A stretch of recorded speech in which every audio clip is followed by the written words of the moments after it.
안녕하세요, 홈스커버리입니다. 이번 영상에서는 안전한 부동산 거래를 위해 반드시 확인해야 하는 건축물 대장에 대해 자세히 알아보겠습니다.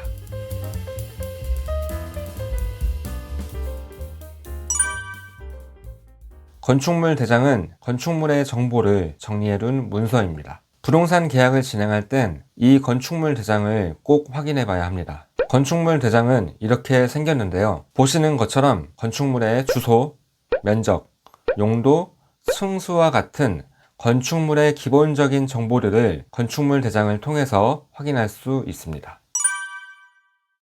우리가 건축물 대장에서 필수적으로 확인해야 하는 것은 주소와 소유자입니다. 건축물 대장에 나와 있는 주소가 계약서에 있는 부동산의 표시 부분에 적힌 내용과 일치하는지를 확인하시면 됩니다.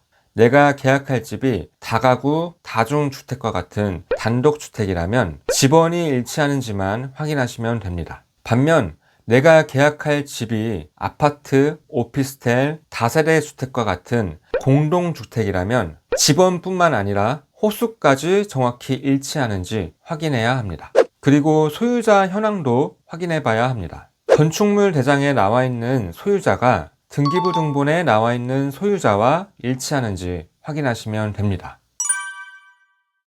건축물 대장 위쪽에 노랗게 위반 건축물 표시가 되어 있는 경우가 있습니다. 위반 건축물로 표시되어 있다는 건 해당 건축물이 건축법을 위반했다는 걸 의미합니다. 구체적인 위반 내용을 알아보려면요, 변동사항 부분을 확인하시면 됩니다. 여기서 어떤 내용의 위반 사항이 있는지를 확인할 수 있습니다. 만약 내가 계약하려는 집이 위반 건축물이라면 어떤 내용인지 확인하고 추후에 문제가 생길 가능성은 없는지 중개사에게 꼼꼼히 물어본 후에 계약을 진행하는 게 좋습니다.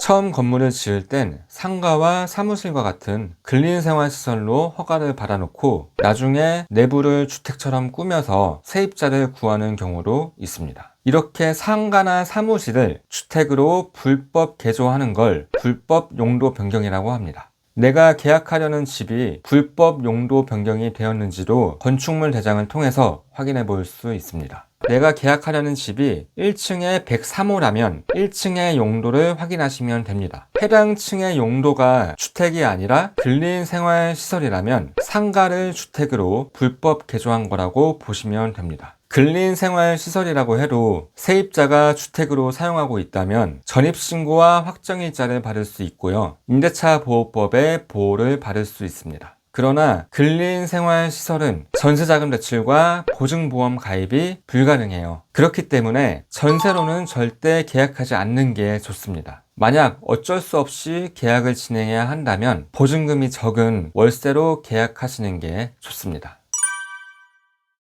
방 쪼개기란 말 그대로 한 개의 호실을 여러 개의 원룸으로 쪼갠 걸 말합니다. 다세대 주택에 이런 쪼개기 원룸이 많은데요, 내가 계약하려는 집이 쪼개기 원룸인지는 건축물 대장을 통해 확인해 볼 수 있습니다. 건축물 현황에는 각 층마다 몇 개의 호실이 있는지가 적혀 있는데요, 건축물 대장에 나와 있는 호실 개수와 실제 건물의 호실 개수가 동일한지 확인하시면 됩니다. 만약 건축물 대장에는 3층에 2개의 호실이 있다고 표시되어 있는데 실제 건물에 가서 봤을 땐 총 4개의 호실이 있다면 해당 건물은 방 쪼개기가 이루어졌다고 보시면 됩니다. 만약 건축물 대장에 존재하지 않는 호실을 계약했다면 임대차 보호법의 보호를 받을 수 없습니다. 따라서 이런 쪼개기 원룸은 절대로 계약하시면 안 됩니다. 오늘은 세입자가 반드시 알아둬야 하는 건축물 대장 보는 방법에 대해 알아봤습니다. 이번 영상도 시청해 주셔서 감사드리고요, 다음에 더 도움이 되는 내용으로 찾아뵐게요.